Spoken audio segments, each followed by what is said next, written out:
자, 2단원 종합문제 12번 문제입니다. 다음은 어느 학생의 필기 내용이래요. 이에 대한 옳은 설명을 보기 위해서 고른 것은 무슨 내용인지 모르겠는데요. 일단 A라는 것의 의미와 특성에 대한 얘기가 들어가 있습니다. 일단 의미에 나와 있는 내용이 이래요. 하나의 사회 단위 내에서 개인이나 집단이 상호관계를 맺는 방식이 정형화되어서 안정된 틀을 이루고 있는 형태라고 되어 있는데요. 너무 어렵죠. 사회학적인 많은 개념들이 워낙 사회 현상을 관찰한 다음에 학자들의 표현으로 좀 어려운 좀 있어 보이는 단어들로 나열한 경우가 많기 때문에요. 여러분들이 한 번에 딱 읽으셨을 때 무슨 내용인지 정말 모르는 상태에서 암기하시는 경우들이 굉장히 많은데요. 제가 쉽게 설명을 드렸을 거예요. 아우라. 구성원들이 함부로 행동할 수 없게끔 만들어주는 사회적인 힘이 사회 내에 존재를 하는데 그걸 구조라고 이야기를 해주게 되죠. 그래서 제가 수업 시간에 가장 많이 드는 예시가요. 바로 가부장적인 사회 구조.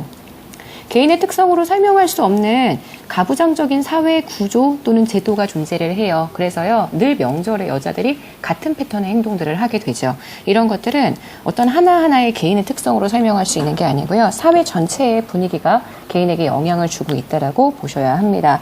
그래서 이 사회 구조에 의해서 영향을 받은 행동을 구조적 행동이라고 표현을 해주게 되죠. 이게 다 사회화되어진 결과이기 때문에 한 사회 내의 구성원들은 다 비슷한 패턴의 구조적인 행동을 하게 된다라고 얘기를 해줄 수가 있는데요. 특성이 들어가 있어요. 일반적으로 사회 구조에는요, 크게 4가지의 특성이 있죠. 일단 강제성이 있고요. 그 다음 지속성이라는 특성이 나타나게 되죠. 안정성이라는 특성도 있고요. 변동성이라는 특성도 있어요. 구성원들에게 강제적으로 작용하기 때문에 강제성이라고 얘기를 하고요. 구성원이 좀 바뀌어도 사회 구조가 늘 기본적인 형태가 유지가 된다. 그래서 가에 들어가는 내용은 현재 지속성이 되는 것 확인하실 수 있고요. 안정성은 구성원들이 다 비슷한 행동을 하기 때문에 구성원의 행동에 대한 예측 가능성. 그래서 구성원이 똑같은 행동을 할 거라고 기대하기 때문에 사회 구조가 안정적으로 유지될 수 있다. 라는 의미로 보실 수가 있고요. 변동성. 아무리 사회구조라고 얘기하더라도 사회적인 분위기 또는 시대와 상황에 따라서 사회구조의 변동이 나타날 수 있다. 뭐 이런 의미로 파악해 주시면 되겠네요. 자, 그러면 기억부터 보겠습니다.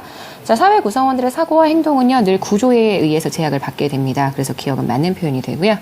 니은이에요. 가가 강화될수록, 지속성이 강화될수록 구성원들이 바뀌어도 구조의 기본적인 모습이 계속적으로 유지될 수 있기 때문에 사회 구조가 늘 안정적으로 유지될 수 있다는 부분을 보실 수 있죠. 그래서 A의 안정성은 오히려 지속성이 강화될수록 안정성도 강화된다라고 이야기를 해주셔야 될 거고요.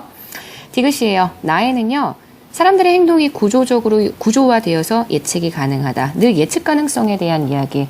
사람들이 동일한 구조를 공유하고 있기 때문에 그 사람의 행동의 패턴을 이해할 수 있다라고 보는 것은 다 예측 가능성, 안정성에 대한 내용이기 때문에 디귿은 맞는 표현이 되는 것 확인하실 수 있고요.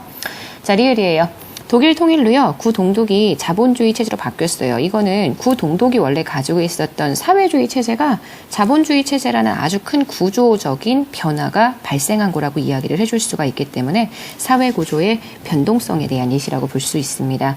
그래서 다보다 나에 들어갈 사례라고 얘기하는데요. 이 문장의 앞뒤가 달라져야지만 정답이 될 수 있습니다. 그래서 리을은 X. 정답 되는 건 그래서요. 기억 디귿 2번 되는 것 확인하실 수 있어요. 사실 구조에 대한 문제가 아주 많이 출제가 되는 건 아니지만요. 저희 지난 일반 행정직의 구조에 대한 문제가 한번 출제가 됐어요. 그렇기 때문에 이 출제되었던 구조에 대한 문제는 다시 한번 파악을 해주셔야 되고요. 저희 전체 종합 문제 내에서도 구조에 대한 문제는 요 12번 문제밖에 안 풀어보게 되거든요. 이 내용을 통해서요. 구조에 대한 전체적인 내용들을 다시 한번 정리하면서 여러분 것으로 개념을 만드시는 작업이 필요할 것 같습니다. 저희 12번에 대한 해설은 여기까지 진행하도록 하겠습니다.